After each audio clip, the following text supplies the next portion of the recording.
what are some of the things that have stood out for you?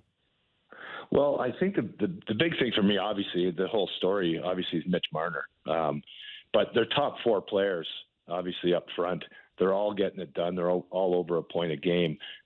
So the money they've spent on those guys, it's they're playing awfully well. But I think outside of Mitch and being such a great story, and hopefully tonight he continues what he's been doing, it's pretty impressive. I was looking over their lineup, of course, with Riley being injured. What jumps out at me is they have 28 points amongst 11 other defensemen that have played a game for the Toronto Maple Leafs. Erik Karlsson himself in San Jose tonight has 32 points himself.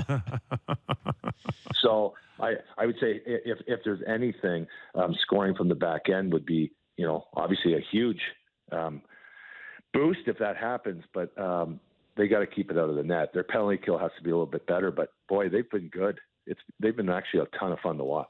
One of the things that has stood out here is their attention to sort of team structure. They don't seem to give up a lot of grade A chances, even when the other team has the puck a lot. They kind of keep them to the outside. And one of the theories from Kyper and I is just better goaltending. Trust those guys more, makes it easier to do your own job. What are your thoughts on the difference a goaltender makes in terms of being a player out there in the rink and how it affects your game?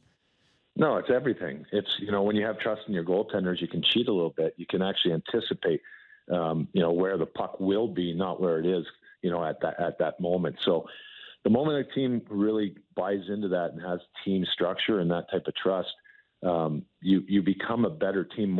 You have more weapons or become more of a threat, because the other team, they think they've got possession and they get a little bit of momentum, but if you keep them to the outside and the defensemen get the puck to the right areas to speed, obviously the forward group in Toronto can fly, and the top guys are playing great. We were just talking about that comfort zone and feel. We've all played the game long enough to know that sometimes you can be on the bench and you can close your eyes and just tell the guy beside you to say, tell me when the puck's out of our zone, please. and you're like squinting through your big thick hockey gloves, right? Fingers.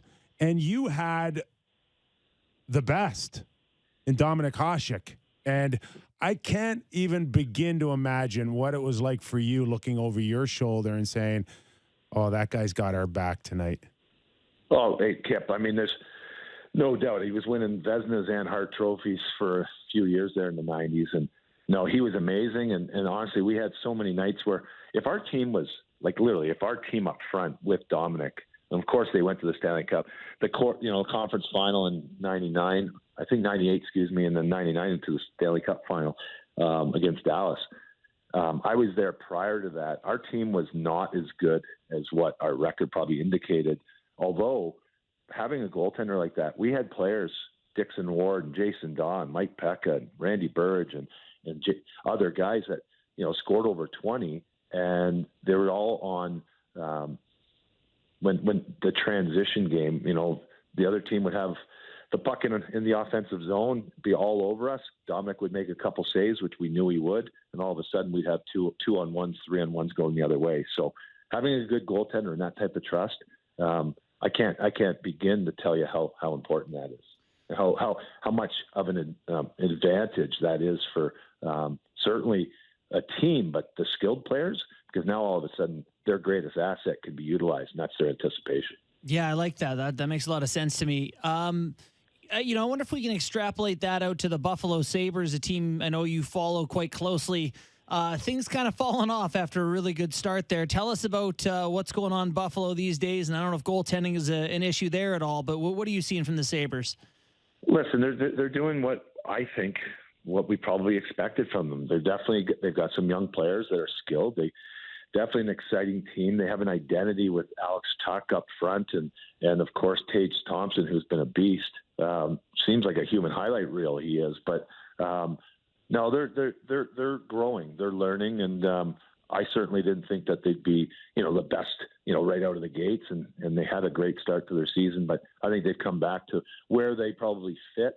I think they deserve to win some games, and they're going to win games, and they're exciting to watch. And I think for the fan in Buffalo, at least they can grasp a hold of an identity to this team. And I mean, listen, Don Granado's done a nice job in Buffalo, and his players respond. Now, they need to be better, and, it's difficult to win in the National Hockey League, and certainly with goaltending that's not elite. And the only way the Sabres are going to make a run and a push is if their goaltenders, really have save percentages over 920 or 30, and, and even higher, goals or lower goals against.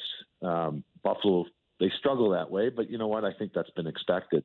Their young defense are learning, but I'll tell you what, Owen Power and Darlene, these two young guys, they can play. It's they're going to be in the conversation for trophies and individual awards throughout their careers. I believe it's just they have to learn.